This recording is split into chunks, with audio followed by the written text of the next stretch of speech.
Hi అండి, ఈరోజు ఇంకొక వీడియోతో మీ ముందుకు వచ్చాను. ఈరోజు simple and tasty jeera rice చేసుకుందామండి. ముందుగా రైస్ తీసుకొని వాటిని వాష్ చేసుకుందాం.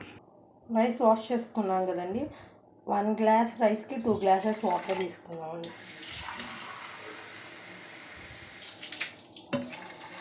ఇప్పుడు దీనిలో కొంచెం ఒక 1/2 టేబుల్ స్పూన్ ఆయిల్ యాడ్ చేసి స్టవ్ మీద పెట్టుకున్నాం. ఇప్పుడు 1/2 టేబుల్ స్పూన్ ఆయిల్ యాడ్ చేసుకున్నాం. రైస్ బాగా కుక్ అవ్వాలి. జీరా రైస్ కండి ఇప్పుడు ఆనియన్స్ పచ్చిమిర్చి కట్ చేసుకుందామండి. జీరా రైస్ కండి ఆనియన్ పచ్చిమిర్చి కట్ చేసుకున్నాం. కొంచెం కరివేపాకు కూడా తీసుకున్నాం. జీరా రైస్ కండి స్టవ్ ఆన్ చేసి ప్యాన్ పెట్టుకొని ఆయిల్ యాడ్ చేసుకున్నామండి. ఒక 3 టేబుల్ స్పూన్ ఆయిల్ యాడ్ చేసుకున్నాం.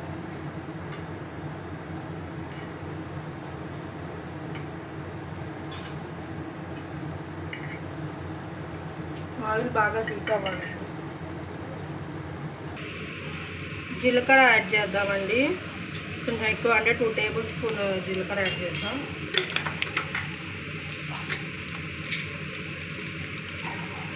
అలానే ఒక 10 నుంచి 9 దాకా మిగిలినవి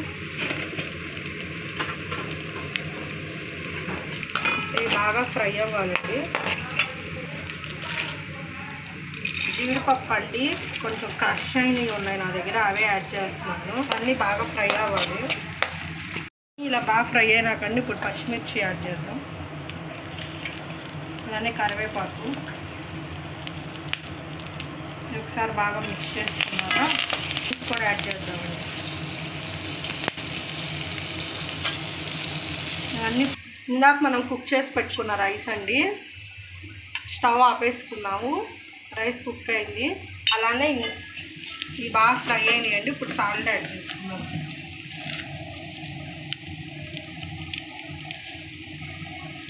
నేను అసలు సాల్ట్ యాడ్ చేయలేదండి. రైస్కి కూడా సరిపడ సాల్ట్ యాడ్ చేశాను. ఇవన్నీ ఒకసారి బాగా ఫ్రై చేసుకొని రైస్ యాడ్ చేసాం.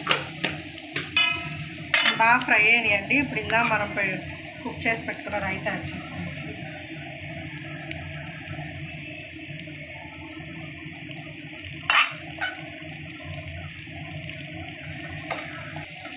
రైస్ యాడ్ చేసుకున్నాం కదండి. ఒకసారి ఇలా బాగా కలుపుకొని, మీకు కనుక రైస్ బాగా హీట్గా లేకపోతే ఒక 2 to 3 మినిట్స్ సాట్ చేసుకోవాలండి. నాకు రైస్ హీట్గానే ఉంది, సో సరిపోతుంది. ఇవి బాగా మిక్స్ చేసుకొని స్టవ్ ఆఫ్ వేసుకున్నాను. అంతేనండి. మీ దగ్గర కొత్తిమీర ఉంటే కొంచెం గార్నిష్ చేసుకోండి, సరిపోతుంది. ఎంతో టేస్టీగా సింపుల్గా జీరా రైస్ రెడీ అయిపోయింది. ఇవి లంచ్ బాక్స్ కూడా చాలా బాగుంటుందండి. పిల్లలు చాలా ఇష్టంగా